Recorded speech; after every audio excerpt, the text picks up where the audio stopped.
Assalamualaikum warahmatullahi wabarakatuh.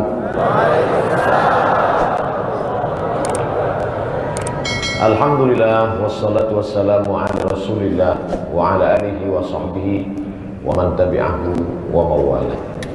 Subhanaka la ilma lana illa ma 'allamtana innaka antal alimul hakim. Rabbi shrah li sadri wa yassir li amri wa hlul 'uqdatam min lisani yafqahu qawli. Saya amat sangat merasa senang hati pada pagi hari ini boleh bersama dengan belia-belia di kota Kinabalu di negeri Sabah. Bila saya bagi tazkirah, Ustaz Samad nanti bagi tazkirah pada orang-orang tua, maka saya teringat pada sakratul maut. Nanti bagi tazkirah pada pengantin baru, saya cerita bagaimana dua manusia, satu dari planet Mars, satu dari planet Venus, berjumpa di planet Bumi. Tapi hari ini saya berhadapan melihat wajah-wajah para pemimpin-pemimpin Malaysia masa depan. Mudah-mudahan yang di depan saya ini akan menjadi orang-orang ternama di masa akan datang. Maka pada mula hari ini tanamkan dalam diri niat bahwa menjadi bermanfaat buat orang banyak. Kalau belum boleh mendatangkan manfaat, jangan mendatangkan mudarat. Kalau belum boleh memberikan manfaat untuk orang lain, untuk orang tua, untuk umat dan bangsa, jangan mendatangkan mudarat dengan melakukan perbuatan mungkar, maksiat, dadah, khamar, free sex dan lain sebagainya. Saya pergi ke hospital. Sampai di hospital, masa nak naik masuk ke lift, saya tengok, saya pandang ada sebuah banner. Di situ nampak tangan 5 jari, tertulis di bawah, basuhlah aku. Saya tengok, kenapa kita mesti basuh tangan? Rupanya dokter bagi penjelasan di bawah. Setiap jari kita ini mengeluarkan peluh, ujung jari mengeluarkan peluh asam yang menyebabkan batuk, menyebabkan demam, menyebabkan influenza, menyebabkan sakit dan lain sebagainya. Maka mesti selalu mencuci tangan. Oh, sekaranglah baru orang faham. Dia suruh kita selalu basuh cuci tangan. 14 abad silam Nabi kami sudah suruh itu. Maka dalam Islam diajarkan, idza staiqadha ahadukum min naumihi, bila kamu jaga tidur malam, jangan fala yughmis yadahu, jangan masukkan tangan fi ina, ke dalam bejana tempat air. Jaga malam, jangan terus saja masukkan tangan ke dalam bejana, sebab dia tak tahu malam tadi tangan ni letaknya di mana. Oleh sebab itu dia disuruh basuh cuci tangan. Sebelum sembahyang subuh, cuci tangan. Salat zuhur, cuci tangan. Salat asar, basuh tangan. Salat maghrib, basuh tangan. Salat isya, basuh tangan. Tahajud malam, basuh tangan. Sekaranglah orang baru tahu mengajarkan macam mana membasuh tangan. Tapi Nabi kita 14 abad silam sudah mengajarkan wudhu. Salah satunya adalah membasuh tangan. Suatu ketika saya sampai ke tempat wudhu, saya hidupkan air, saya terus saja basuh muka. Apa kata anak saudara saya dekat? Basuh tangan dulu gitu. Dia suruh saya basuh tangan dulu. Dari mana Nabi Muhammad SAW tahu bahwa membasuh tangan ini menghilangkan bakteria, menghilangkan kuman, menghilangkan penyakit, padahal dia tak dapat menulis dan membaca? Allah berjanji dalam Al-Quran, sanurihim ayatina fil afaq, kami akan menunjukkan tanda-tanda kebenaran kami. Wa fi anfusikum afala tubsirun, dalam ayat lain, dalam diri kamu ada tanda-tanda kebenaran bahwa Muhammad SAW itu datang bukan dari pikiran dia, bukan dari hati dia, tapi dia adalah wama yantiqu 'anil hawa, dia bicara tidak mengikutkan hawa nafsu, in huwa illa wahyun yuha, melainkan wahyu dari Allah Subhanahu wa taala. Tapi bila saya yang bercakap, bila saya yang menyampaikan, mungkin orang tak akan percaya, sebab saya bukan doktor, sebab saya bukan medikal, sebab saya bukan orang yang ahli perubatan. Tapi bila yang bicara ini adalah belia-belia yang hari ini, kemudian dia akan teruskan pendidikannya ke universiti, dia ambil fakultas perubatan, selepas itu dia akan bicara tentang manfaat membasuh tangan menurut ilmu perubatan, menggunakan bahasa Inggris, menggunakan bahasa Mandarin. Saat itulah orang akan wara'aitan nasa yadkhuluna fi dinillahi afwaja, orang akan masuk Islam berbondong-bondong, bukan kerana umat Islam datang membawa pedang masuk Islam, bila tidak aku akan pancung kepala engkau. Tidak, orang akan masuk Islam kerana kebenaran ilmiah yang ditunjukkan ke hadapan dunia. Orang akan berkata, ma khalaqta hadza batila, tidaklah yang engkau lakukan ini sia-sia, hanya dari pelajaran membasuh tangan. Seandainya Nabi Muhammad SAW itu lahir di tepi sungai Nil, Mesir, Kahira, orang tak heran. Siapa dia? Muhammad. Di mana dia lahir? Tepi sungai Nil. Ajarannya apa? Sikit-sikit basuh tangan, sikit-sikit basuh tangan. Iyalah, sebab dia duduk lahir tepi sungai. Tapi dia lahir di kota Al-Madinah Al-Munawwarah, lahir di kota Makkah Al-Mukarramah, pindah ke Al-Madinah Al-Munawwarah yang susah mendapatkan air. Ini menunjukkan ajaran dia bukan dari lingkungan persekitaran, tapi ajaran dia Yasin wal Qur'anil Hakim innaka laminal mursalin tanzilal azizir rahim. Janji Allah, innaka, ka, sesungguhnya engkau ya Muhammad, laminal mursalin, bukan manusia biasa, utusan Allah. Mana buktinya? Hari ini orang berkata, mana Jibril, mana Tuhan, mana surga, mana neraka. Kita tak dapat tunjukkan itu semua, tapi kita dapat tunjukkan bukti-bukti kebenaran Muhammad sallallahu alaihi wasallam dari satu fakta tentang membasuh tangan. Kita teruskan. Saya kumpulkan dari pembicaraan saya dengan jamaah, dengan dokter, dengan pakar-pakar, dengan ahli-ahli perubatan yang mengungkapkan bagaimana kehebatan agama Islam yang tak mungkin ditangkap oleh akal pikiran manusia yang pendek. Apa kata pepatah orang Melayu? Kalau galah panjang sejengkal, jangan laut hendak diduga. Galah, orang Sabah sebut galah juga. Kalau galah panjang sejengkal, jangan laut hendak diduga. Kalau hendak mengukur laut dengan galah, tak akan mungkin. Apa maknanya? Akal kita yang panjang sejengkal, lalu kita kemudian nak memikirkan di mana Allah, mana Allah. Tafakkaru fi khalqillah, pikirkanlah ciptaan Allah, jangan pikirkan tentang zat Allah. Fa innakum la tuqaddiruna qadrah, karena kamu tak akan pernah sanggup memikirkan yang tak sanggup dipikirkan. Tak usah pikirkan, nanti kita akan gila dan pecah isi kepala. Yang perlu kita pikirkan adalah rahasia-rahasia di balik ajaran Muhammad sallallahu alaihi wasallam. Pasal membasuh tangan, rupanya hikmah yang luar biasa. Selepas tangan dibasuh sudah bersih, hilanglah bakteria, penyakit, zat-zat yang ada di tangan yang boleh memudaratkan. Lalu kemudian memasukkan air ke dalam mulut, namanya madmadah, kumur-kumur, terus saja masuk ke hidung. Inilah yang diajarkan Nabi. Laula an asyqa ala ummati, kalau tidak memberatkan bagi umatku, la amartuhum bisiwak, aku suruh mereka siwak, menggosok gigi, inda kulli shalah, setiap salat. Hari ini para dokter mau mengingatkan anak-anak kita,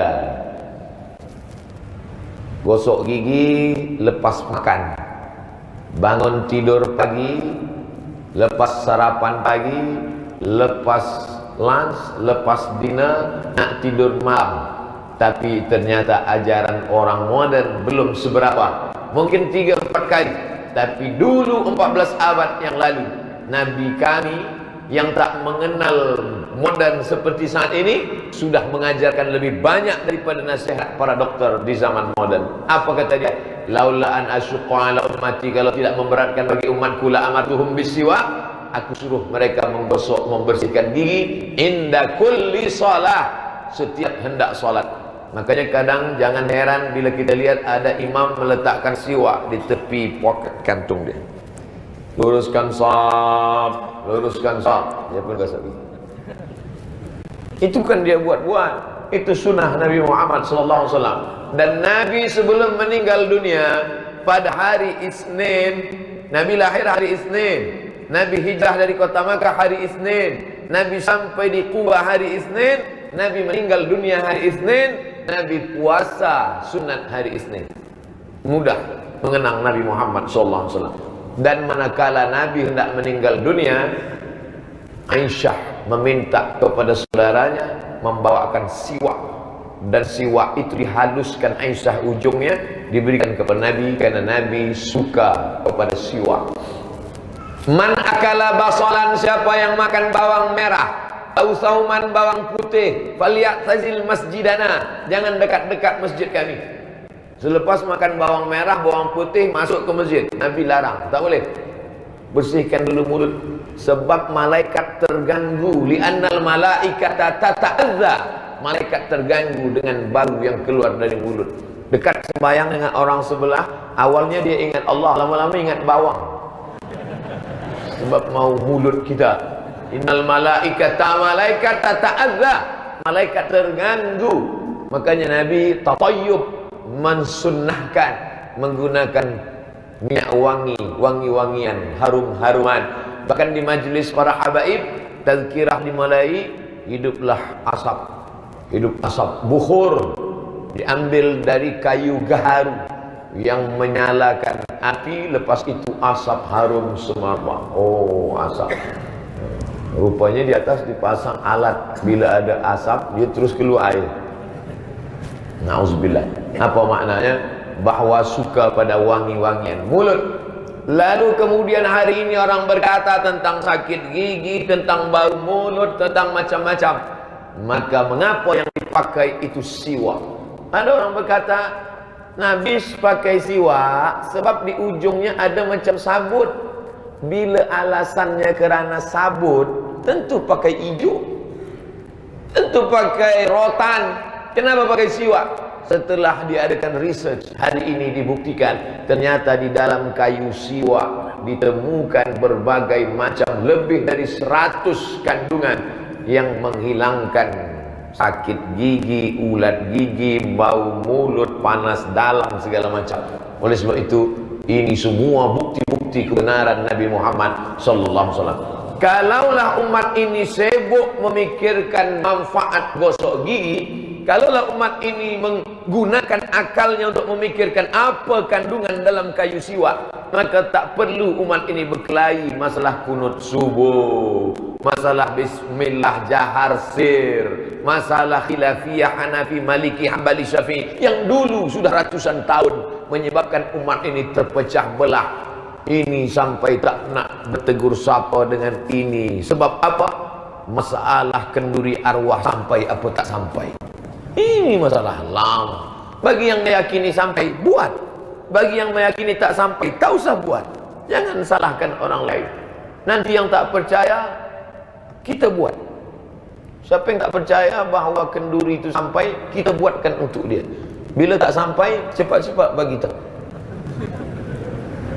Khilafiyah masalah ini tak pernah selesai. Maka pakailah akal fikiran untuk menunjukkan bukti-bukti kebenaran Nabi Muhammad SAW. Bila kita nak tunjukkan bukti kebenaran, kalau begitu Nabi kita tak benar. Nabi kita benar, Nabi kita betul, Quran kita betul. Tapi ada orang yang tak percaya, iman dia tipis. Dia akan percaya kalau menengok bukti. Mana buktinya? Manakala bukti disampaikan oleh para pakar, oleh orang-orang yang memiliki kepakaran, keahlian, disitulah dia akan berkata, oh, dia tak banyak cakap, oh saja, oh, begitu rupanya. Tentang basuh tangan, tentang gosok gigi, tentang memasukkan air ke hidung. Kenapa Abdul Somad pagi ini masih boleh bagi tazkirah? Karena otak sehat. Mengapa otak dia sehat? Karena oksigen masuk ke dalam. Dari mana masuknya? Takkan dari mulut. Saya bernafas, sekali tarik, sekali hembus, sekali tarik, sekali hembus. Saya bukan ikan pakai insan. Kita manusia. Tapi ini oksigen juga mesti sampai ke otak. Bagaimana sampai ke otak? Darah menyembur dari jantung. Darah membawa vitamin, darah membawa oksigen, darah membawa udara. Darah mesti naik ke otak. Sekarang darah itu kental. Ambil air, ambil darah kambing, darah ayam, jangan darah manusia, itu Dracula. Ambil darah, tumpahkan ke situ gula, tumpahkan ke situ lemak, tumpahkan ke situ kolesterol, maka darah akan menggumpal kental. Tapi kalau disiramkan air putih, maka darah akan mencair. Itulah kenapa orang putih menyebut dia sebagai white poison, racun putih. Apa itu? Gula. Gula penyebab segala macam penyakit. Gula. Itulah maka pagi ini saya tak dikasih minum gula, sebab boleh menimbulkan penyakit. Darah kita kental sebab ada gula, diabetes. Darah kita kental sebab ada kolesterol, lemak. Maka oksigen terhambat untuk naik dari jantung naik ke otak. Maka bagaimana supaya dia cepat? Nabi mengajarkan engkau tarik masa menarik ke hidung, membantu dia naik ke atas, bantu naik ke atas. Dan orang-orang yang sedang dalam keadaan sakit, demam, panas dalam, influence, maka bila dia tarik terasa lapang. Tapi sakit Pak Ustaz. Sikit tak apa. Cuba. Siapa yang agak sakit sikit, susah bernafas, ada dahak, kahak, maka tarik ke atas, bersih, terasa lapang. Ini siapa yang mengajarkan sekarang? Sekarang baru diajarkan orang di hospital, di rumah sakit, bicara terapi segala macam. Tapi zaman dulu sudah diajarkan Nabi Muhammad sallallahu alaihi wasallam. Idza qumtum ila shalah, kalau kamu hendak melaksanakan salat, fasilu wujuhakum, basuh muka. Tidak ada muka orang yang paling bersih di dunia ini selain daripada muka orang Islam. Subuh basuh, zuhur basuh, asar basuh, maghrib basuh, isya basuh, tahajud basuh, duha basuh. Ada orang Islam yang sembahyang tak membasuh mukanya. Ada, tayammum. Dia tak boleh kena air. Doktor dah bagi tak boleh kena air. Kalau kena air mati. Tak boleh kena air. Tapi tak banyak lah. Ini hanya beberapa orang saja. Sebab darurat sakit. Kita tak boleh pergi mati. La tulqu bi aydikum ila tahlukah. Jangan ceburkan dirimu kepada kematian. Pilihan dua. Guna air, mati. Sebab tak boleh. Kata doktor, nanti bila guna air mati. Atau tayammum. Pilih mana? Pilih mati ke tayammum? Pilih tayammum. Kenapa takut? Jangan diam. Diam tanda bersetuju. As-suku, ada hadisnya itu. As-sukutu alamatur ridha. Diam tanda bersetuju. Bila tadi saya tanya, pilih mati ke tayammum? Diam. Maknanya nak mati lah. Pilih tayammum. Saya ni lembut, suara je yang keras, hati lembut. Nah, hadis tentang as-sukutu alamatur ridha, diam tanda bersetuju, itu ada cerita sebelumnya. Ada seorang lelaki meminang anak gadis. Ayah dia masuk dalam bilik. Nah, itu ada seorang pemuda belia, handsome di depan rumah nak nikah dengan engkau. Engkau bersetuju nikah dengan dia, dia diam. Diam tu tanda setuju lah tu. Anak gadis dulu, anak gadis sekarang dia pula minta.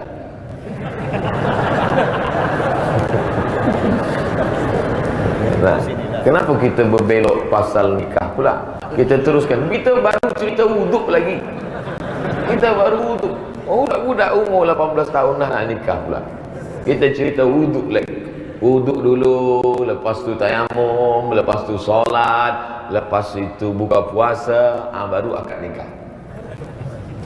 Apa maknanya? Basuh muka. Hari ini kita tengok orang ingin muka cerah terang benderang, dipakai berbagai macam ubat supaya putih, supaya cantik, supaya handsome. Pakai hari ini putih, esok kulit mengelupas macam ular bersalin kulit. Cuba tengok di internet, macam-macam. Wala udillannahum, aku sesatkan mereka. Wala umanniyannahum, aku buat mereka berangan-angan. Bila engkau pakai ini, engkau tampak lebih putih. Bila engkau pakai ini, dapat lebih. Padahal cahaya wajah disebabkan wudhu, cahaya wajah disebabkan tahajud, cahaya wajah disebabkan.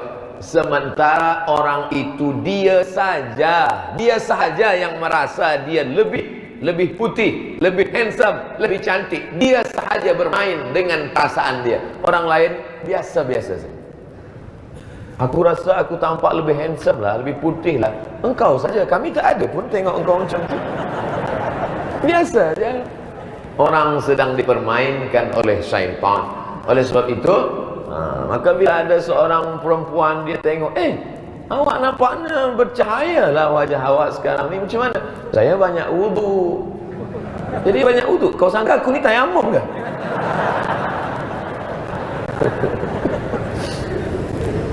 Kecantikan bukan pada physically, tapi kepada batin, kepada hati, kepada roh, kepada jiwa, kepada nafsu mutmainnah. Tapi tetap kita basuh muka. Jangan sebab ini nanti lepas esok pagi tak ada lagi belia-belia Sabah yang mandi pagi.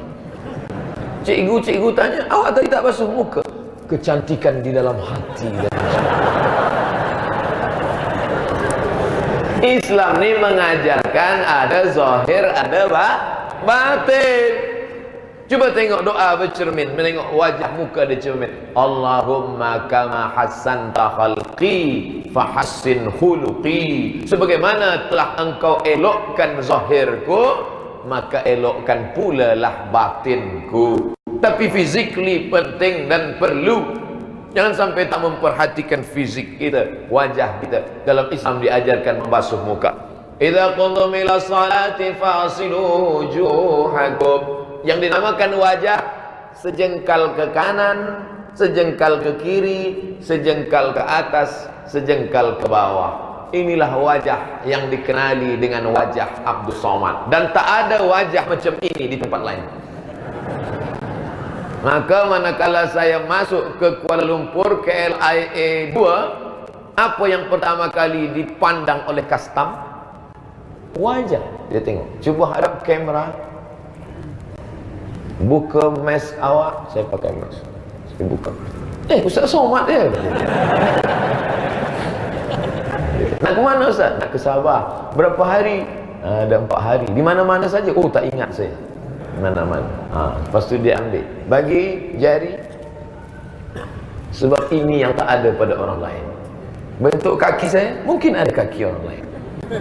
Telinga saya, mungkin ada telinga orang lain. Tapi muka saya, tak ada macam muka orang lain. Kalau ada, tentu dia susah juga. Orang lain ajak dia nak ambil gambar. Jari tak ada jadi orang lain. Maka dalam Islam kita diajarkan untuk menjaga ini.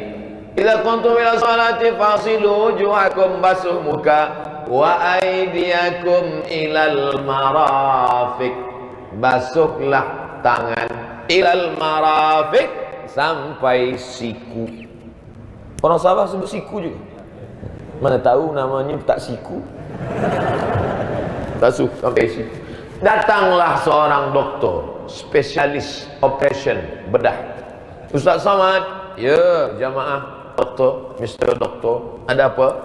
Kenapa dalam Quran itu disuruh kita basuh sampai siku? Kenapa tak dari siku sampai ujung?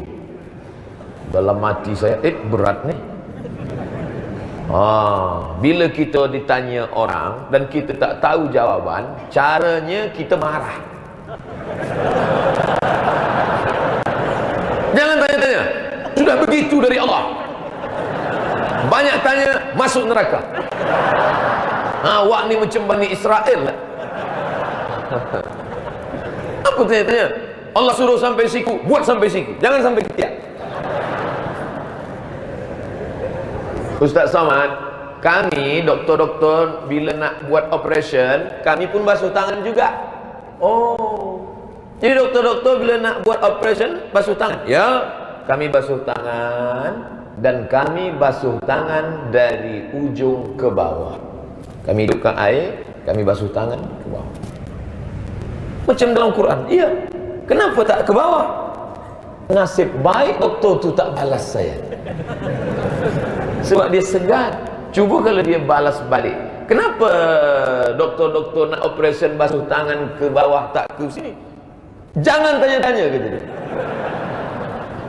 Ustaz Somad, bila kami basuh tangan ke bawah, maka segala macam bakteria, kuman, penyakit menggantung di ujung jari. Bila jari kami yang banyak kuman, bakteria, penyakit ini kami pegangkan pada kulit yang luka, maka sakit bertambah-tambah, bengkaklah luka dia.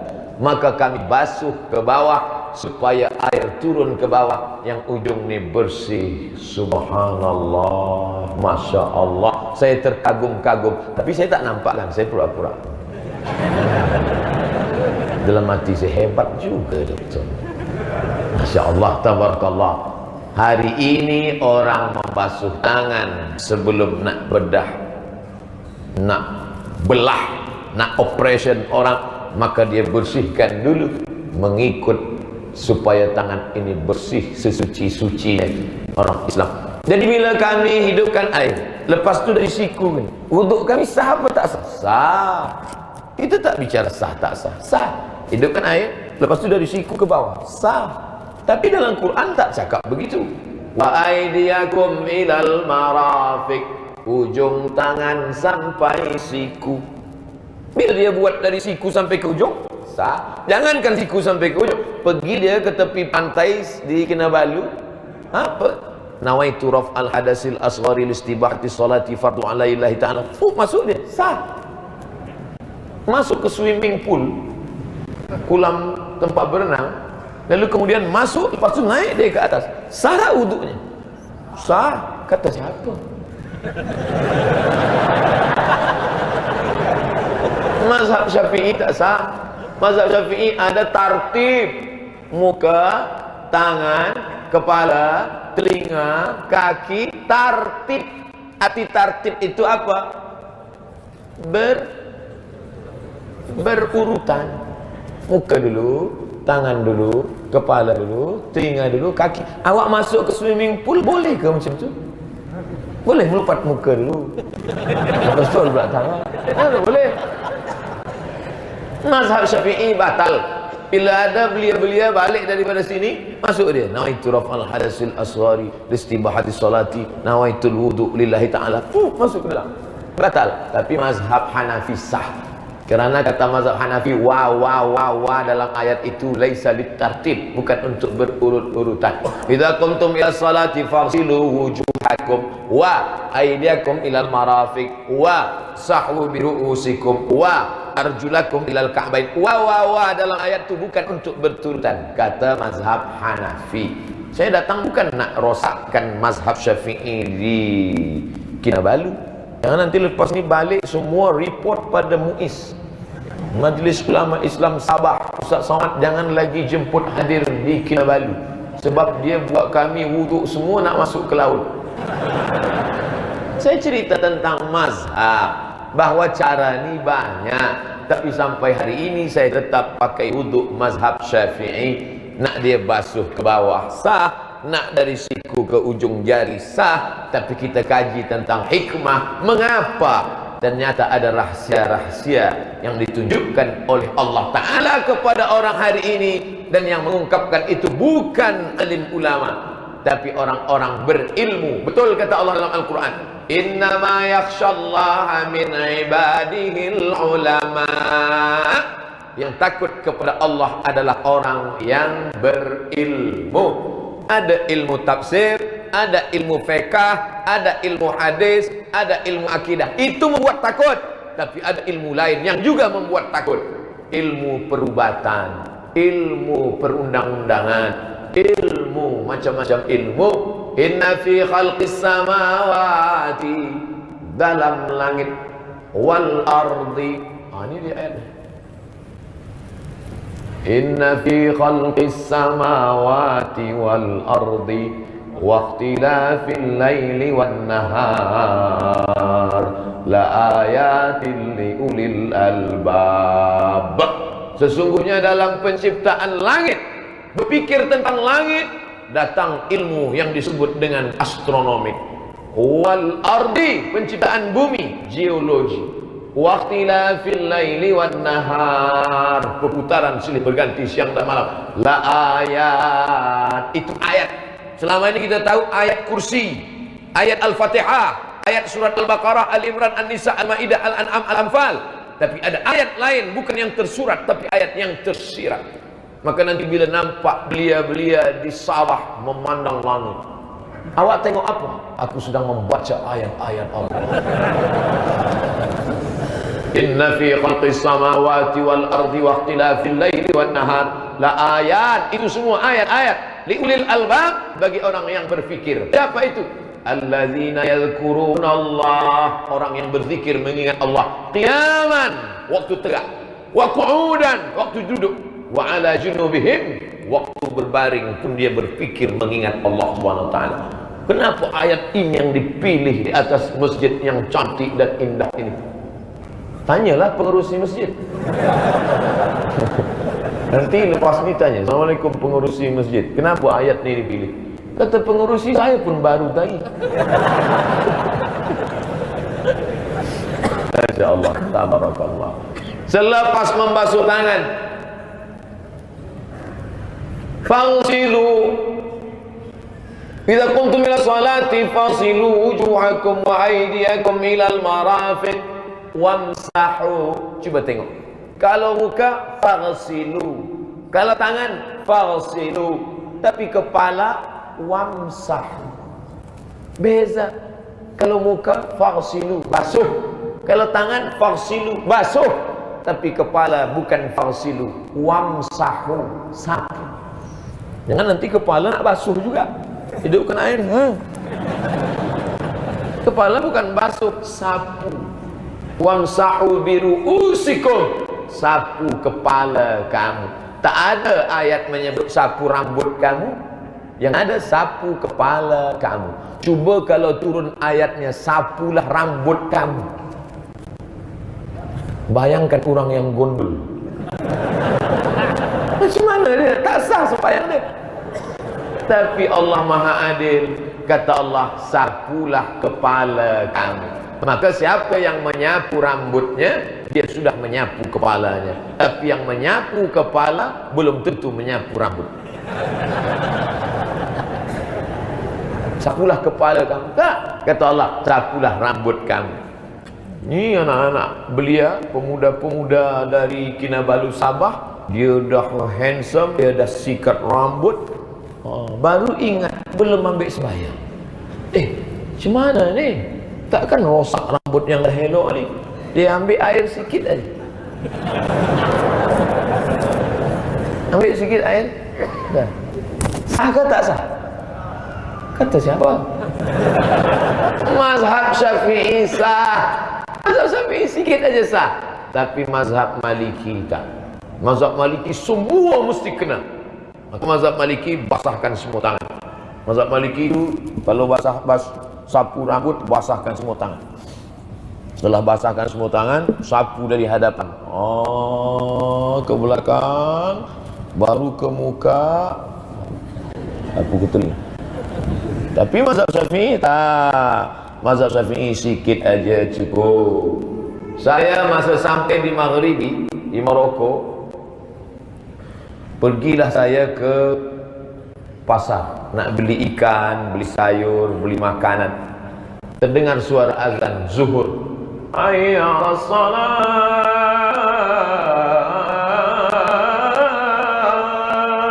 Saya pun ambil wuduk, ambil air, saya ambil sikit, macam wuduk kita biasalah. Sikit. Datang orang Maghribi, apa kata dia? La yasih, tak sah. Tak sah kata dia. Dia tak tahu saya ustaz. Saya masa tu student lagi. Masih belajar lagi, belum viral lagi. Saya tak lawan dia, saya diam je. Sebab saya tengok dia tegap, besar. Takkan kita nak lawan dia orang Maghribi. Lepas tu datanglah seorang Maghribi juga, cuma nampak dia lebih intelektual, seorang yang terpelajar lah. Dia bagi penjelasan, dia explain kepada kawan dia ni, kata dia, "Hadha talib min janub syarq Asia." Ini pelajar ni dari Asia Tenggara. Dia tak tahu saya entah Indonesia, entah Malaysia, entah Thailand, entah apa. Dia tengok-tengok macam orang Bangkok sikit lah. Ini dari Asia Tenggara. Mereka sana mazhab Syafi'i. Mazhab Syafi'i itu sikit saja sah. Sedangkan mazhab Maliki semua mesti basah, semua mesti kena air. Oh, dia pun diam. Ternyata kita akan salahkan orang kalau kita tak tahu. Maka tentang masalah menyapu kepala ni 3 mazhab. Mazhab Syafi'i sikit aja sah. Mazhab Maliki semua. Mazhab Hanafi pertengahan. Mazhab Hanafi 1 tapak tangan. Karena ada hadis Nabi menyebut Nabi basahkan tapak tangan, Nabi masukkan tapak tangannya ke balik imamah tu surban. Surban tu imamah. Walam yanqud imamatahu. Nabi tak buka sorbannya. Nabi wuduk dengan sorbannya, lalu kemudian dia masukkan tapak tangannya ke dalam. Maka dalam mazhab Hanafi 1/4 kepala. Karena kepala ni 4. Apa pula kepala 4? Kepala ni 4 bahagian. 1, 2, 3, 4. Jadi mana yang dipakai? Kira-kira selama ini belia-belia ni pakai Hanafi, Maliki ke Hambali? Nampak tak pernah ambil sembahyang. Pilihlah. Tapi saya tetap pakai mazhab Syafi'i. Kadang-kadang bila hari panas betul, saya pakai mazhab Maliki. Semua sebasah. Nak basah semua. Datanglah student dari University Riau. Saya di Sumatera Island, di sebuah provinsi bernama Riau. Di sana ada University Riau.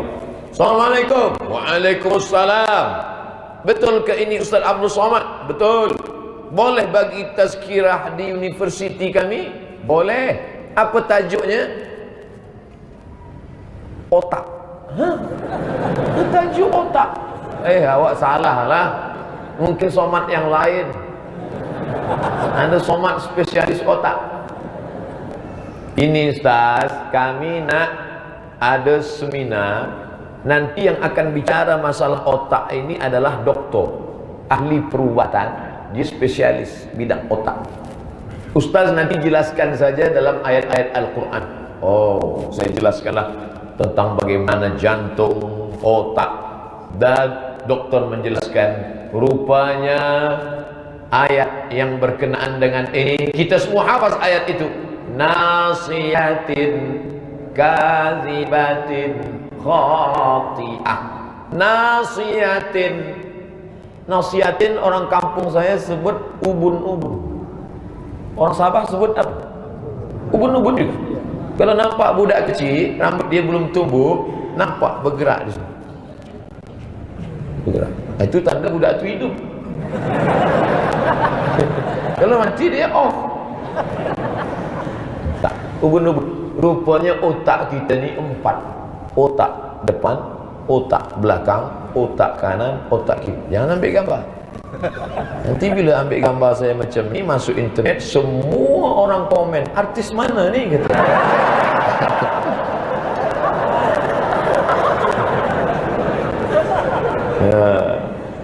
Jadi Ustaz Somad, kata doktor dari University Riau tadi, spesialis otak tadi, kata dia otak kita ni 4 Ustaz Abdul Somad. Bagian depan, kanan, kiri, belakang. Yang berfikir itu otak bagian depan. Berfikir macam mana balik nanti apa nak buat program. Berfikir macam mana nanti bila dah besar nak jadi apa. Berfikir depan. Maka bila orang makan haram, bila kita makan sepiring nasi kuning, nasi gurih, nasi lemak haram, sepiring nasi itu menjadi setetes darah. Darah itu masuk ke tangkai jantung, jantung menyemburkan darah naik ke otak, dan otak isinya haram, jangan heran bila ada pemuda belia isi otaknya haram saja. Bila kita bercerita dengan dia 10 minit, 2 minit aja yang halal, yang 8 menit itu haram. Yang salah bukan dia, yang salah mak bapak dia sebab bagi makan haram. Orang Islam disuruh menyapu kepala 5 kali sehari. Rupanya kata dokter tadi, Ustaz Somad, di dalam kepala manusia ini semuanya Allah ciptakan automatically semacam alat scanner. Dia scan otak ni sekali sehari 5 kali. Scan. Macam kita pergi, macam perempuan, perempuan sedang hamil, dia ada scan. Ini nampaknya dah 40 minggu ni. Kenapa budak ni tak bergerak? Dia cek, tidur pagi. Ada budak-budak ni dari dalam kandungan dah tidur pagi, sampai pagi ni tu tidur juga.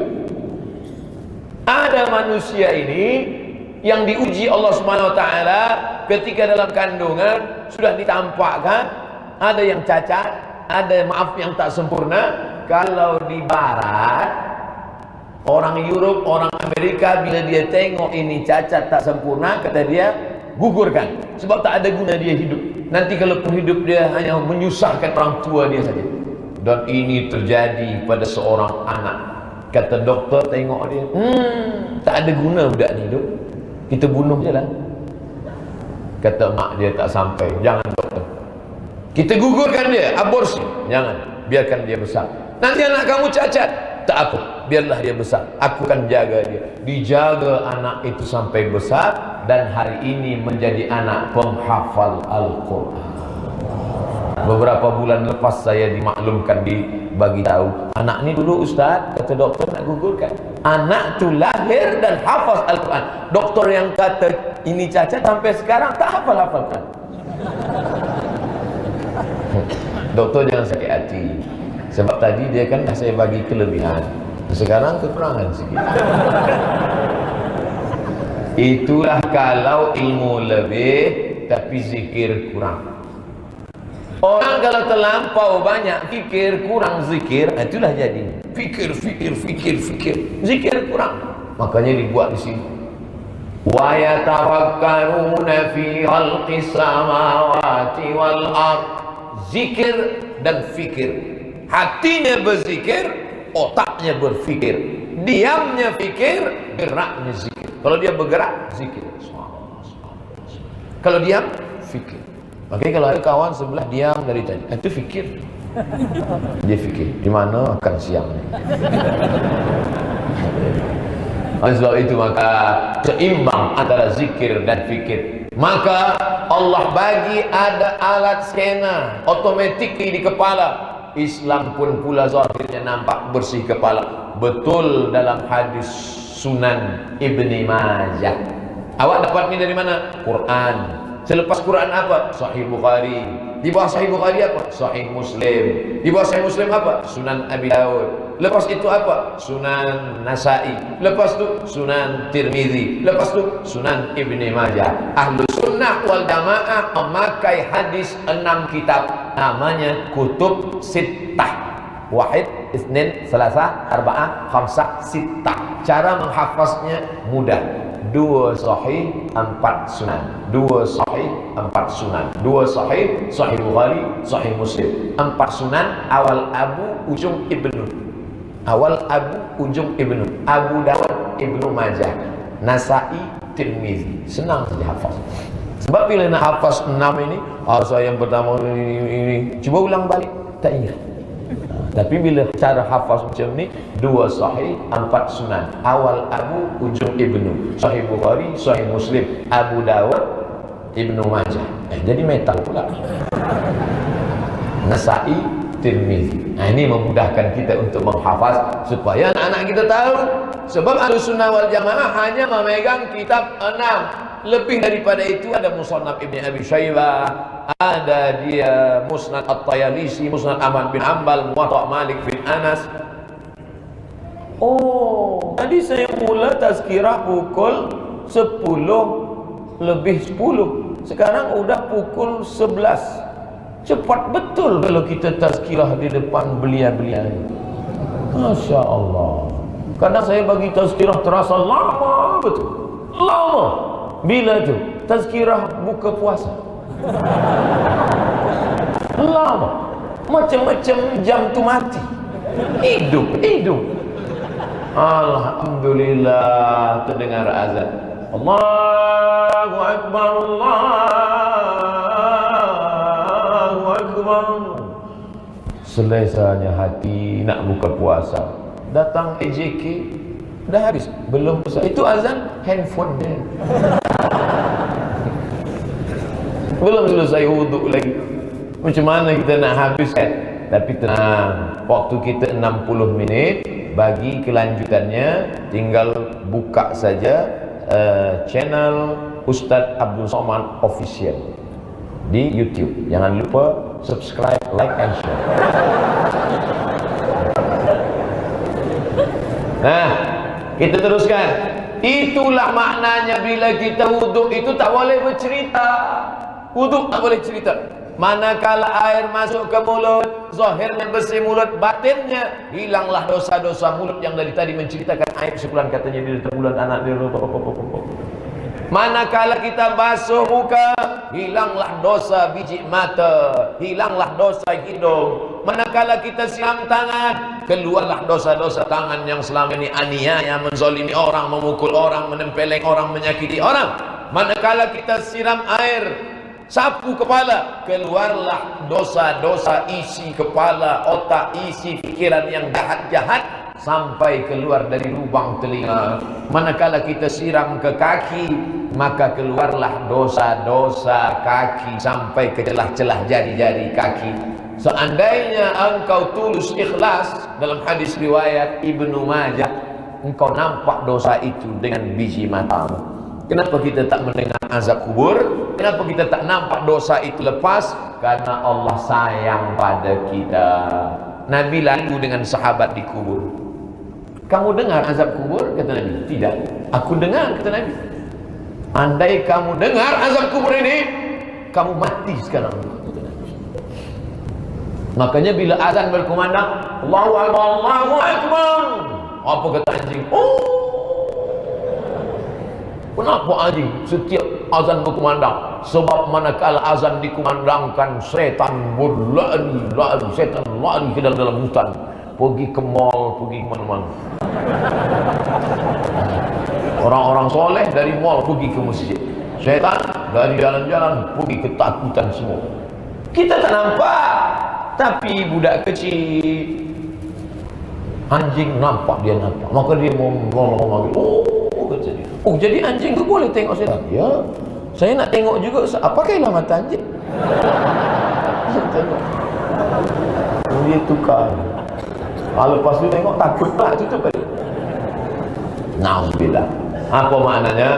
Jangan hendak memikirkan yang tak kuat untuk kita pikir. Kita tak akan sanggup, kita takkan mampu. Andai kita boleh menengok segalanya, andai kita dapat mendengar segalanya, Allah dah takdirkan kita macam ini, kita gali saja rahsia-rahsia di balik wudu. Selepas itu barulah menghadap kiblat. Maka tak boleh bercerita ketika berwudu, kerana kekhusyuan hati dijaga mula dari wudu. Ini sekarang banyak ni belia-belia sambil wudu sambil cerita. Ambil wudu, aku dah cakap dengan kau semalam, jangan juga. Memang tak boleh, itulah kan. Dia pun lupa mana yang dah kena basuh, mana yang belum. Khusyuk tu bukan cuma masa sembahyang. Khusyuk dah dijaga masa awal wudu, kita dah jaga khusyuk. Nanti bila ada kawan tanya, macam mana program kita jadi ke kita main futsal petang ni? Aku sang khusyuk tau. Orang khusyuk tak bercakap. Mana ada khusyuk cakap? Hati dah jaga. Lepas tu barulah minta, mau ke dah bersih, tangan dah suci, kepala dah hilang kotor, kaki semuanya suci, tapi batin belum. Asyhadu an la ilaha illallah syarikalah wa asyhadu anna Muhammadan abduhu wa rasuluh. Allahumma ja'alni minat tawabin waj'alni minal mutatahhirin waj'alni min ibadikas shalihin. Selepas itu barulah masuk ke dalam masjid. Langkah kaki sebelah kanan Allahumma ftahli abwaaba rahmatik, ya Allah bukakan untukku pintu rahmat. Apa yang dilakukan pertama kali masuk masjid?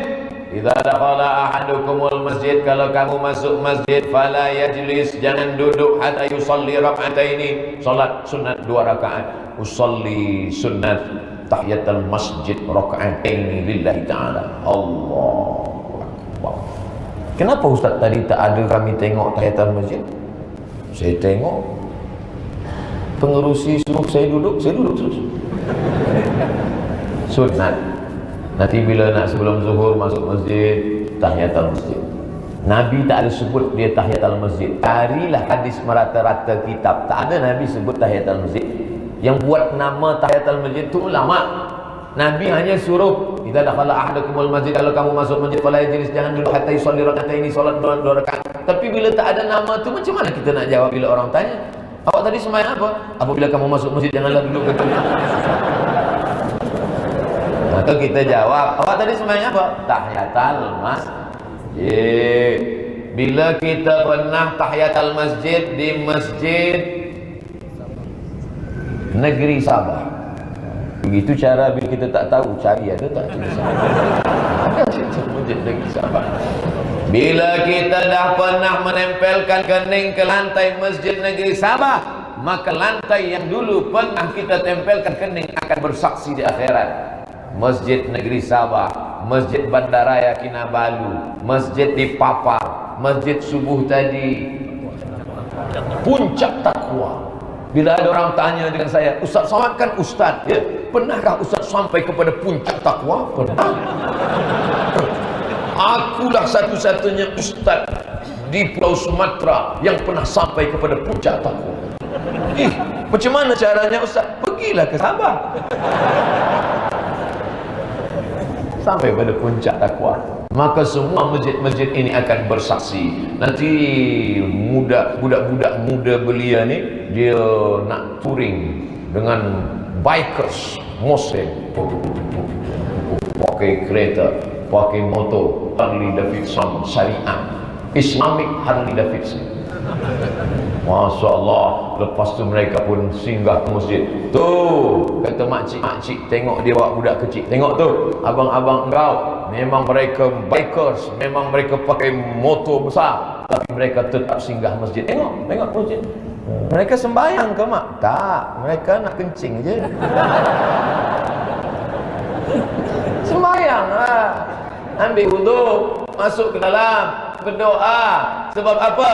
Sebab yang tadi kita buat kereta, tinggal motor, tinggal tak ada, bawa mati semua. Tapi tempat sujud kita akan menjadi saksi di hadapan Allah Subhanahu wa taala. Pertemuan kita ini pun akan kita tonton balik. Nanti Allah akan putar balik video MP4, bukan MP3. Kita akan tengok semua amal kita masa di dunia. Wa qadimna ila ma'amilu min amalin. Segala amal mereka di dunia akan ditunjukkan. Datang malaikat mendudukkan kita. Hei fulan bin fulan, duduk. Tonton MP4 engkau masa di dunia. Kita pun tengok, oh dulu saya ada dengar tazkirah Ustaz dengan Abu Somad. Engkau dah nampak gambar engkau? Sudah. Yang mana? Itu yang tertunduk. Tidur ke? Tak khusyuk. Bolehkah lidah menjawab masa di hadapan Allah? Al-yawma nakhtimu ala afwahihim wa tukallimuna aydihim wa tashhadu arjuluhum bima kanu yaksibun. Surah apa tu? Yasin. Itu maka tiap-tiap malam suruh baca Yasin. Pakcik baca Yasin? Ya. Pakcik baca Yasin? Ya. Puan baca Yasin? Ya. Kenapa baca Yasin tiap malam? Entah. Baca Yasin tiap malam supaya ingat bahawa segala amal kita akan ditunjukkan dan lidah kita tak boleh menjawab. Iya ke kita ni bila dah mati boleh hidup lagi Ustaz? Hidup. Mana dalilnya? Yasin. Datang Asi bin Wa'il membawa tulang. Ya Muhammad, ayuhi rabbuka hadzal 'idhama ba'da ma baliya wa ramma. apakah Tuhanmu boleh menghidupkan tulang yang hancur ini, yang sudah putih ini, tak ada lagi dagingnya, tak ada lagi darah kulitnya? Boleh Tuhanmu menghidupkan lagi? Nabi Muhammad diam. Nabi tak boleh menjawab bila tak datang Jibril membawa wahyu.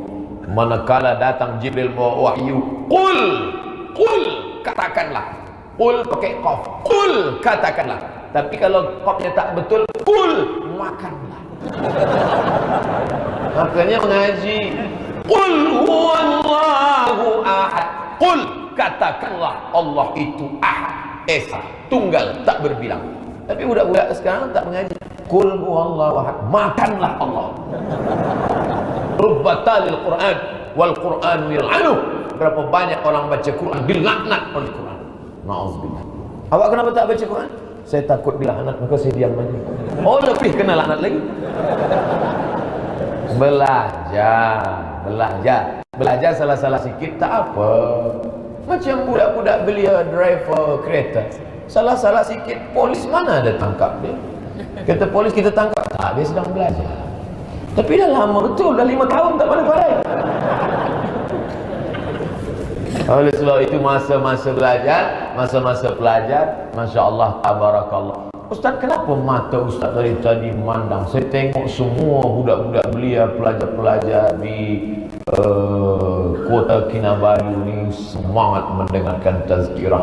Mereka ini adalah para pemimpin, ada Prime Minister, ada orang-orang besar di masa akan datang, insyaAllah. Amin. 20 tahun lagi Ustaz Somad dijemput hadir. Assalamualaikum. Waalaikumsalam. Ini betul ke nama Ustaz Somad orang daripada Riau, Sumatera, Indonesia? Betul. Boleh Ustaz datang ke Masjid Negeri Sabah? Awak ni siapa? Saya Ketua Menteri Sabah. Macam mana boleh telefon terus? Sebab saya dulu pernah dengar Ustaz bagi tazkirah 20 tahun yang lalu. Boleh Ustaz datang? Boleh datang. Tapi kami nak pastikan betul ke ni Ustaz Somad? Betul lah. Masih hidup lagi. Hidup. Masya Allah. Tapi mungkin 20 tahun lagi suara dah tak kuat macam tu. Saya dah Assalamualaikum warahmatullahi wabarakatuh. Tajuk kita adalah tentang sakaratul maut. Karena masa tu dah tua. Sedihkah Abdul Somad bila dia tua, tenaga dah tak ada? Sekarang tangan boleh pegang, tapi nanti mungkin dah tak balik. Kalaupun pegang menggeletar. Assalamualaikum. Hidup ini ada muda, lepas muda belia, tua. Orang-orang yang sudah tua itu ingin muda. Apa kata dia? Ala laitas syababa ya'udu yauman. Andai masa muda itu boleh balik sekejap saja. Sekejap pun jadilah masa muda balik. Tapi masa muda tak mungkin balik lagi. Maka yang masih muda-muda, jaga. Di antara yang ditanya Allah nanti di akhirat itu adalah masa muda. La tazulu qadama 'abdin. Kaki anak Adam tak bergerak di padang mahsyar hatta yus'al, sampai disoal, ditanya. Di antara yang ditanya itu syabab, masa muda. Di antara yang ditanya Allah, masa muda. Masa muda awak kemana saja? Dadah. Masa muda awak kemana saja? Maaf, free sex. Masa muda awak kemana saja? Akan ditanya. Kenapa masa tua tak ditanya? Sebab semua yang dah tua memanglah ingat mati. Bila ada orang tua tak juga ingat mati, laut dekat. Hari ini yang tua-tua datang. Tapi tadi ada dalam jemputan kajian belia. Yang hari ini tua datang, nampaknya tua, tapi isi dia belia. Lebih baik orang tua tapi isi belia daripada budak muda isi usia emas. Umur awak berapa? 17. Mengapa dari tadi tertunduk isi 71? Oleh sebab itu maka masa muda ni mesti dijaga. Masa muda ni mesti dipelihara. Kata pepatah orang Melayu, dari muda terlonjak-lonjak, dari kecil terlonjak-lonjak, sudah besar terbawa-bawa, sudah tua terubah tidak. Kenapa budak-budak muda belia ni datang masuk masjid dengar tazkirah sampai 60 minit dia tegak kepala? Kerana dari kecil dah biasa dibawa mak ibu bapa dia ke masjid. Maka bila di masjid itu ramai budak kecil, banyak anak kecil di masjid berlari-lari, melompat-lompat, menjerit-jerit, biarkan. Berarti masjid itu 20 tahun, 30 tahun akan datang tetap ramai dengan solat berjamaah. Tapi kalau di masjid sunyi, tak ada budak-budak, tak ada budak belia. Yang ada di masjid itu batuk. Alamat kiamat. Alhamdulillah. Apakah cara atau rancangan terbaik untuk menangkis fitnah Dajjal terhadap kaum belia masa kini? Pertama, budak-budak belia mesti ada komuniti. Budak-budak belia biasa tak nak dia ikut tazkirah dengan orang tua. Saya tanya budak-budak belia, kenapa kamu budak-budak belia tak nak ikut tazkirah ke masjid? Ikut tazkirah ke masjid tak naklah ustaz. Sebab apa?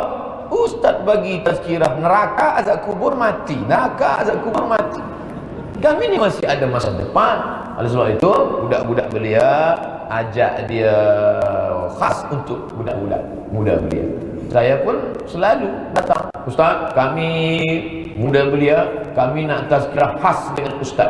Okey, tapi nanti kami sebelum ke masjid nak bawa ustaz naik motor dulu. Okey, maka ada di YouTube saya naik motor. Rupanya budak-budak ni dulu dah dia sangka saya tak pandai bawa motor. Kata dia, nanti ustaz ikut di belakang saya ya. Kata saya, iya. Ustaz pandai, kita cuba. Lepas tu saya laju, tinggal budak-budak di belakang. Dia sangka saya lahir terus tua saja. Saya pernah juga muda. Oleh sebab itu maka mesti ada komuniti. Sebab apa? Serigala akan menerkam kambing yang memisahkan diri dari komuniti. Bila ada komuniti, serigala takut. Bila ada komuniti, singa, harimau takut sebab ramai. Tapi saat menyeberang sungai, ada satu kambing yang memisahkan diri dari komuniti sebab dia nak minum. Disitulah datang buaya, disitulah datang singa, disitulah datang semua. Buaya tak terlampau berbahaya, buaya darat datang berbahaya. Habis semua. Oleh sebab itu buat komuniti. Setelah ada komuniti, ada kad, ada identiti, ada semuanya, buat tazkirah. Kira-kira kita nak jemput ustaz siapa? Macam mana kalau komuniti kita jemput Ustaz Abdul Somad? Janganlah, Ustaz Abdul Somad ni dah tua. Kita nak ustaz yang muda, yang tegak. Yang cari banyak. Ada di Semenanjung Ustaz Don, ada Ustaz Akil, ada Ustaz Fulan. Panggil, jemput semua. Ustaz Somad bila dengan muda belia, muda-muda tu, apa Ustaz bagi tazkirah? Macam-macam. Mungkin pakai gambar, tunjukkan, proyektor, nampakkan gambar macam mana perjalanan hidup manusia. Ini semua penting. Kadang pengajian dengan budak-budak muda belia ni tak perlu lama, kejap je, 10 minit, 15 minit, tapi lebih banyak dialog. Kita adakan tanya jawab, soal jawab, kita bercerita macam-macam.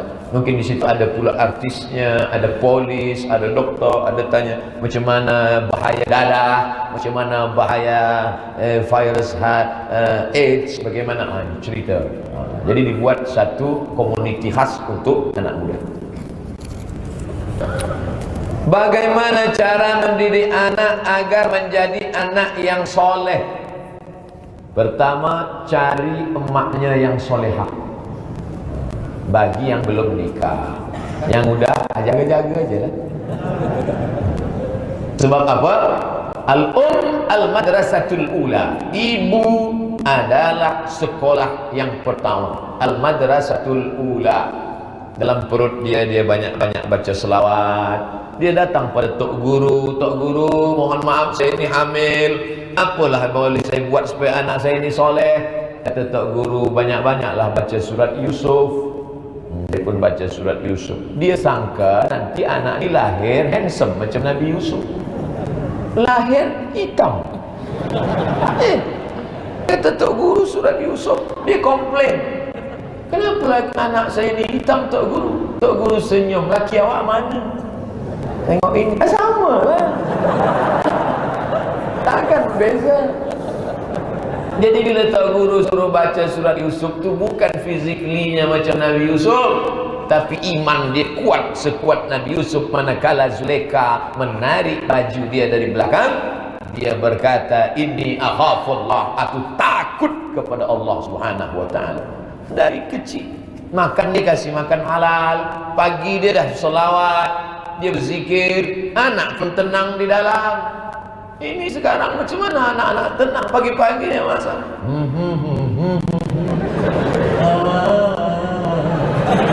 Lahirlah anak Bollywood.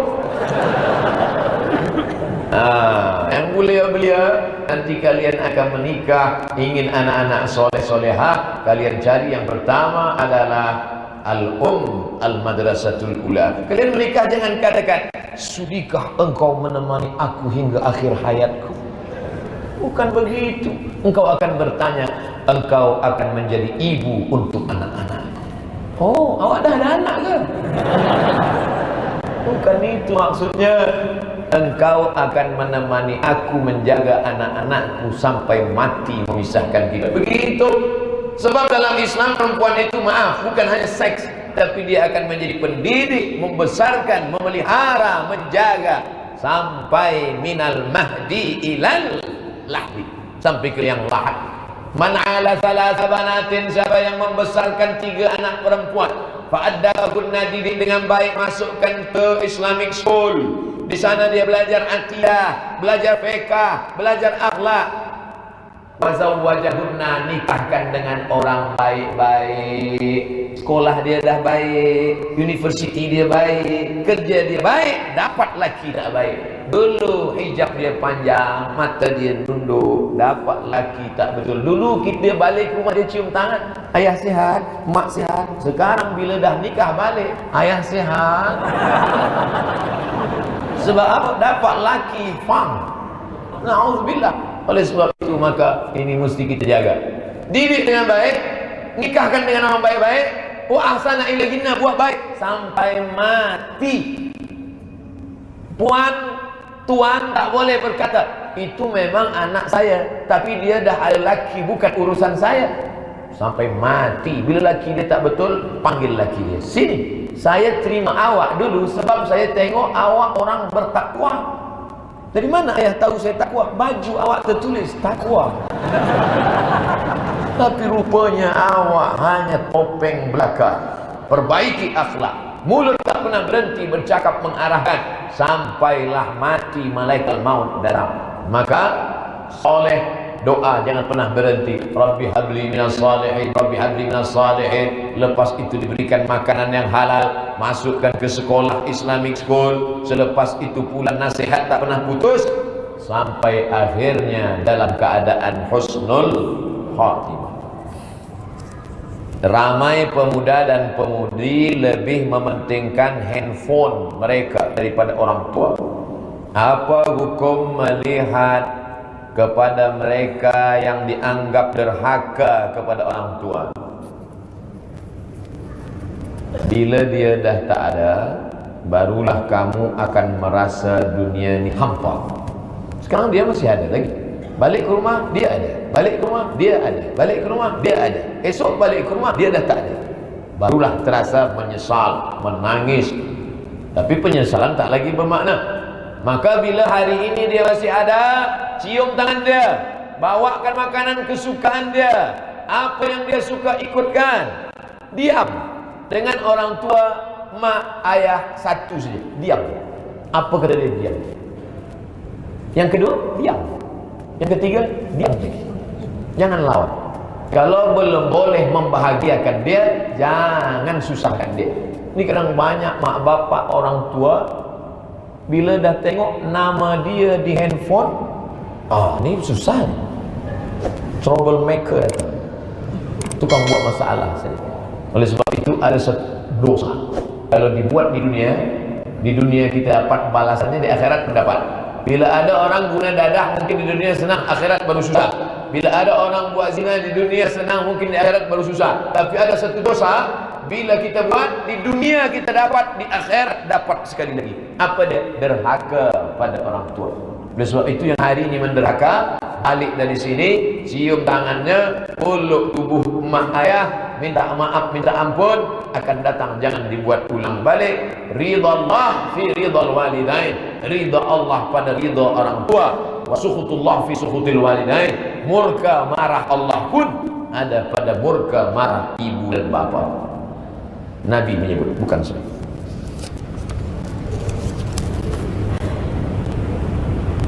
Perempuan kalau tak berkahwin di dunia, dia dapat tak pasangan di akhirat nanti?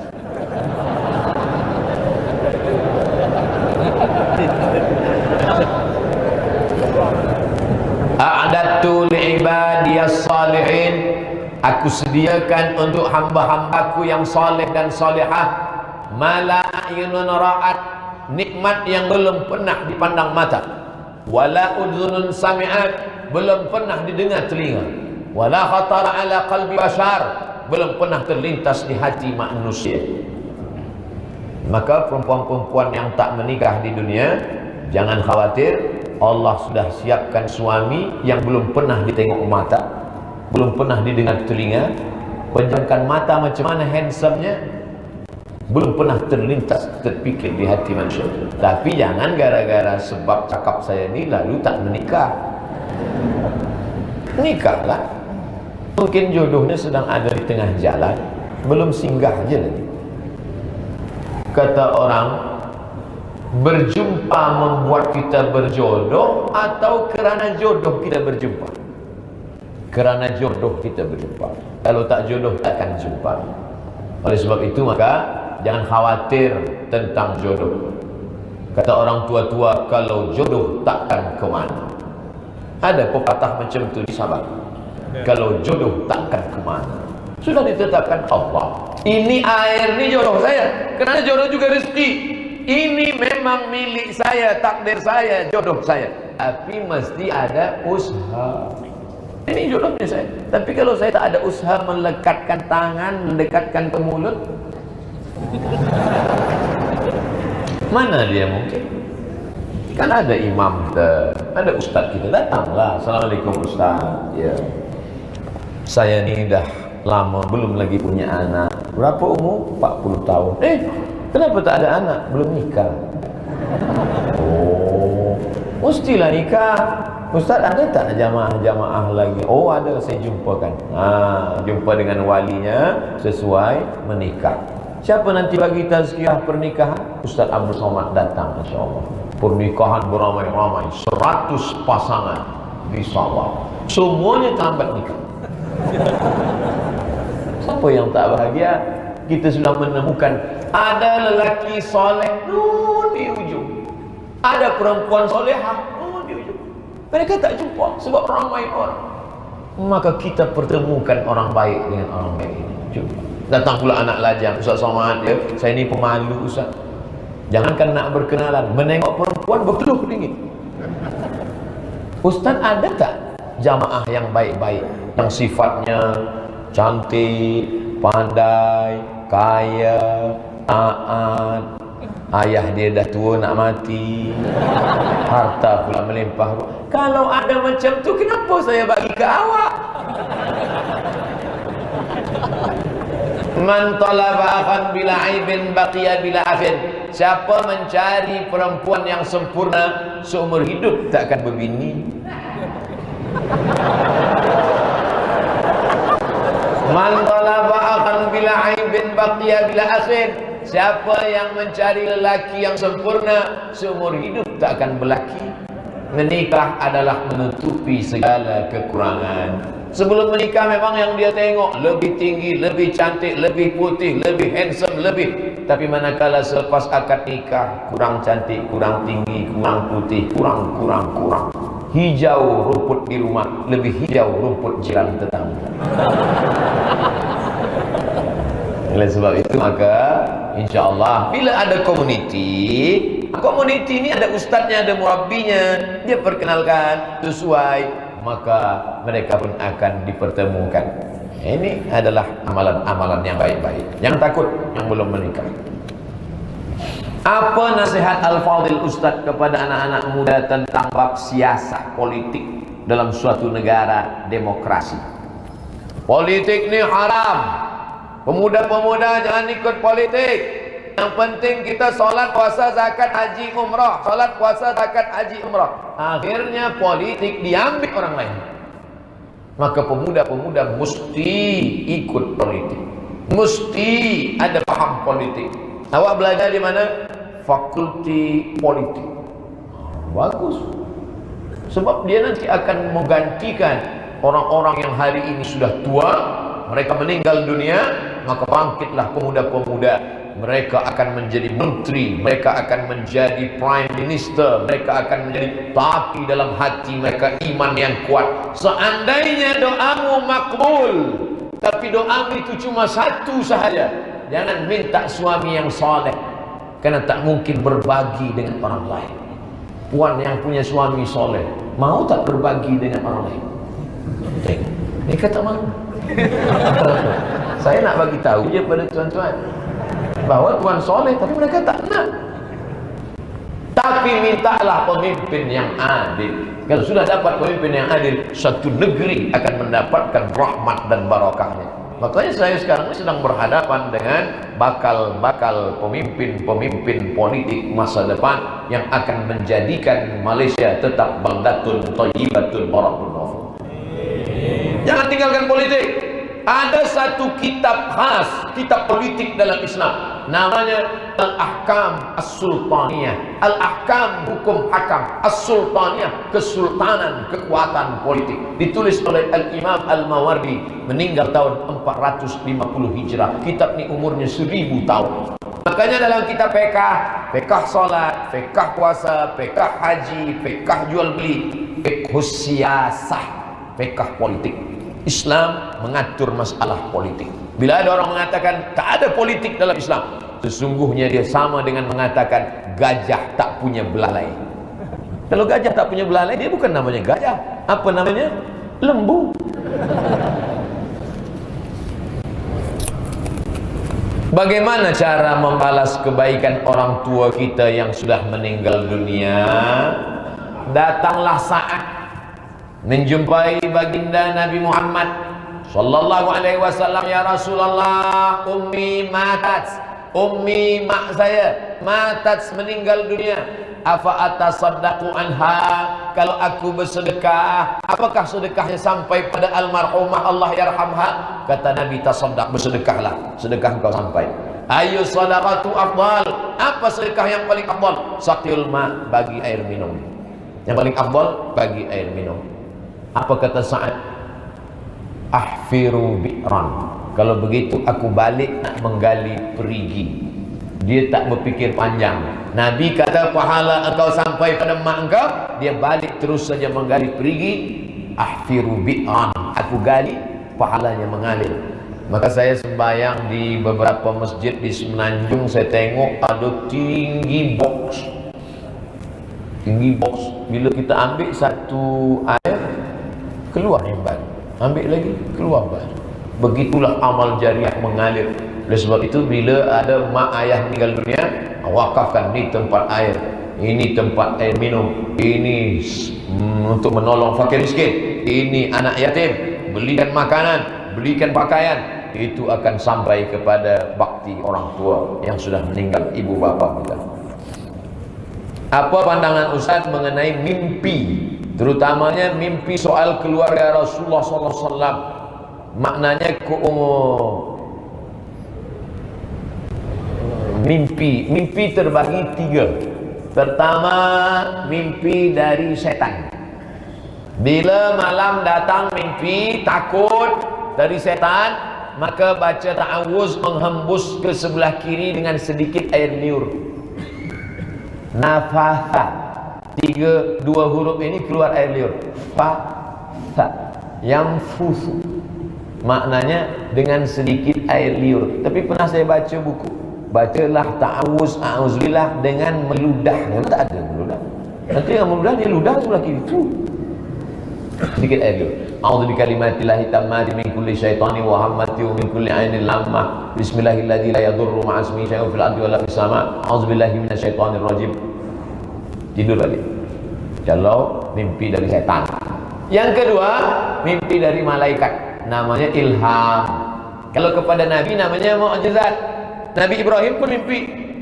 Ya bunayya, wahai anakku, anni ara fil manam, aku melihat dalam mimpiku. Tengok mimpi. Anni azbahuka, inni ara fil manam, aku melihat dalam mimpiku. Anni azbahuka, aku menyembelih lehermu, menyembelih anak Ismail itu melalui mimpi.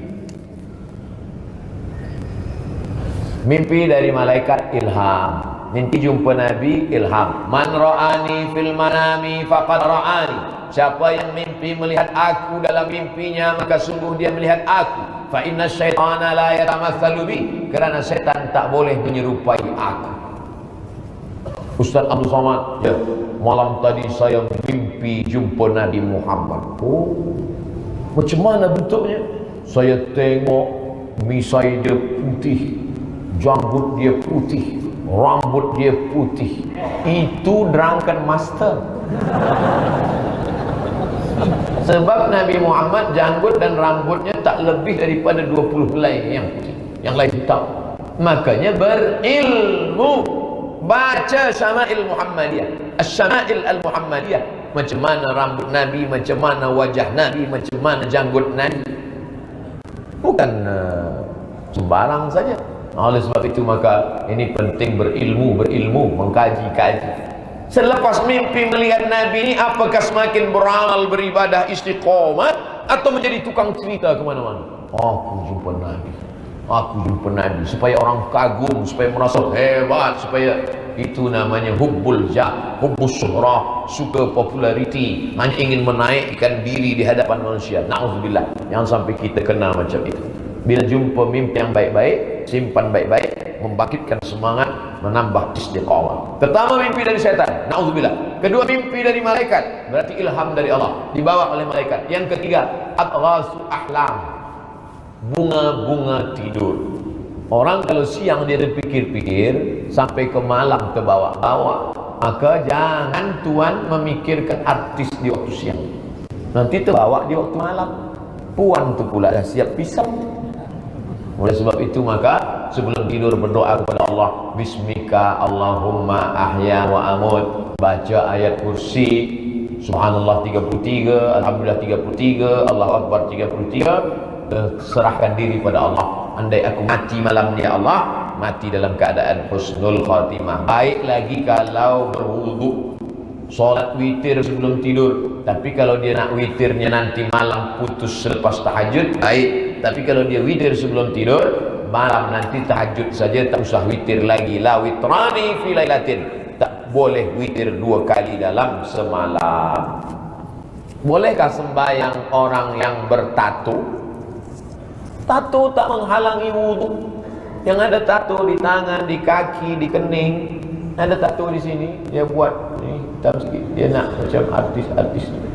Maka lepas tu dia berwudu. Sekarang ada pula tato ni di tepi wajah sini, Yakuza, Jepun, semua bertato.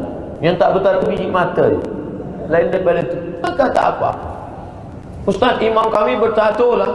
Tak apa, dia bertato tapi banyak hafal Quran. Awak tak bertato, tak ada ayat Quran. Dia dah taubat nasuha, at-ta'ib minaz zambi kama la dzambalah. Orang yang bertobat macam tak berdosa. Tapi bagi yang belum, yang pemuda-pemuda belia yang belum ada tato, jangan buat tato pula. Balik dari sini, cuba kau buatkan aku tato. Untuk apa? Kata ustaz, tak apa-apa tato. Maknanya yang dah buat tak apa-apa. Tapi yang belum, jangan. Tak usah buat tato. Sebab dalam hadis dikatakan, la'anallahul wasiman, Allah melaknat orang yang buat tato. Wal mutasimat, yang minta buatkan tato. Wal mutanammisat, mencabut, mencukur alis mata ke bulu mata. Wal mutafallijat, merubah-rubah gigi. Kalau gigi itu memang tak, gigi memang susunan dia kacau balau, itu boleh pergi ke doktor, cuba susun elok-elok balik. Sebab bila dia senyum, orang tak boleh tidur. Dia nak ubah suai balik, elok. Tapi yang dah elok dia ubah-ubah. Wal mughayyirat, orang yang merubah ciptaan Allah lil husni, hanya untuk lebih cantik, lebih cantik, lebih cantik, lebih elok. Sebenarnya dia sedang dipermainkan syaitan. Na'udzubillah. Yang lebih baik kahwin sebelum habis belajar atau kahwin lepas belajar? Saya paham. Anak muda hawa nafsu bergejolak. Nabi pun dah sampaikan pesan, man istata'a minkumul ba'ah, sesiapa sahaja yang dah sanggup untuk menikah, falyatazawwaj, menikahlah. Bagi tahu pada mak, ayah, bapa, bunda, saya ni nak nikah. Bila dia bagi izin, nikahlah. Bagus. Belajar terus, nanti dapat sijil, dapat anak. BA 1 anak, master 2 anak, PhD 3 anak, profesor bini 2. Baik, dua-dua dapat. Tapi saya tak macam tu. Saya belajar ke Herah, tak ada nikah. Lepas maghribi balik baru nikah. Sekarang kawan-kawan saya yang dulu nikah di Herah, anak dia dah besar. Anak saya pula masih kecil lagi. Saya takut nanti bila saya bawa anak ni, orang tanya, dah besar cucu ustaz dia. Alhamdulillah. Jadi maknanya kalau orang tua mak bapak bagi izin, baik nikah. Tapi kalau kata dia, kau jangan nikah dulu, aku ni susah, tak ada duit nak bagi belanja, banyak-banyak saja puasa sunat. Yang suruh bukan saya, Nabi. Faman lam yastati', siapa yang tak mampu, tak sanggup, fa'alaihi bisawm, banyak-banyak puasa sunat. Dengan puasa sunat itu nafsu ada, tenaga tak ada. Bila kawan bagi tahu itu ada, saya tengok lawa lah, aku tak nampak lagi dah, gelap dunia dah. Rasa nak dengar azan maghrib aja. Bila puasa ni azan zuhur pun terasa bunyi macam azan maghrib juga. Oleh sebab itu maka banyak-banyak pemuda-pemuda, alimu auladakum as-sibahah, berenang, warrimayah, memanah, warukubul khail, naik kuda. Orang yang naik kuda 1 jam itu sama dengan push up 1000 kali. Olahraga, main futsal, main bola, maka berkeringat, berpeluh, letih, tidur, membakar kalori, tenaga. Ini baik. Lepas nanti dah mampu baru menikah. Ustaz, saya belia sudah hidup 23 tahun. Dekat macam saya. Saya lahir 77, sekarang 2019, umur 24. Sering bermaksiat, selepas tu saya taubat balik, lepas tu maksiat balik, habis itu taubat balik. Ini namanya taubat sambal belacan. Pedas, obat aku makan, esok ulang balik. Syarat taubat ada 3. Yang pertama, an-nadamu fil qalbi, menyesal dalam hati. Yang kedua, al-iqraru bil lisani, dilafazkan dengan lidah, astagfirullahalazim. Yang ketiga, al-itmaru alla ya'uda ilaihi abadan, tidak akan mengulang untuk selamanya. Maka taubat nasuha namanya. Ya ayyuhalladzina amanu tubu ilallah taubatan nasuha. Taubat nasuha. Bagaimana cara menjauhi larangan Allah di zaman muda, waktu muda, ramai nak enjoy saja. Nanti selepas ada komuniti muda belia Kota Kinabalu, komuniti muda belia Kota Kinabalu, kemana nak pergi? Esok semuanya hari Ahad, hari cuti, kita beramai-ramai. Ke pantai ke? Tidak. Ke gunung? Tidak. Ke mana? Ke kubur.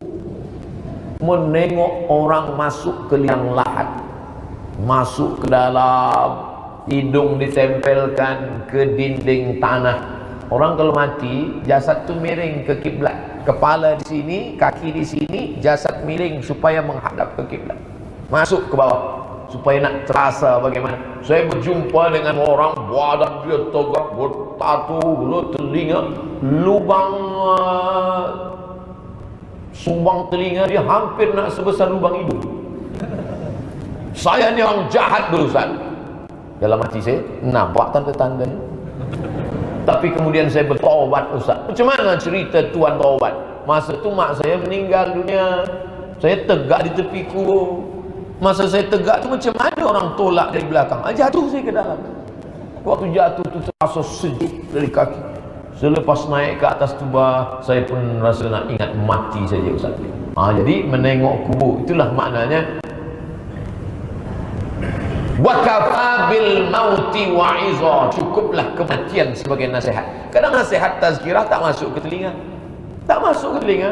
Tapi manakala menengok dengan mata, oh begini mati rupanya, itu membangkitkan. Anak muda belia, tengok orang sakit, tengok orang mati. Saya tengok orang kena kanser leher berlubang, kanser mata, kanser perut, kanser dada. Menengok tu, ya Allah, saya tak ada orang bagi tazkirah pada saya, tak ada bagi nasihat. Tapi manakala menengok, ini nasihat dengan mata kepala.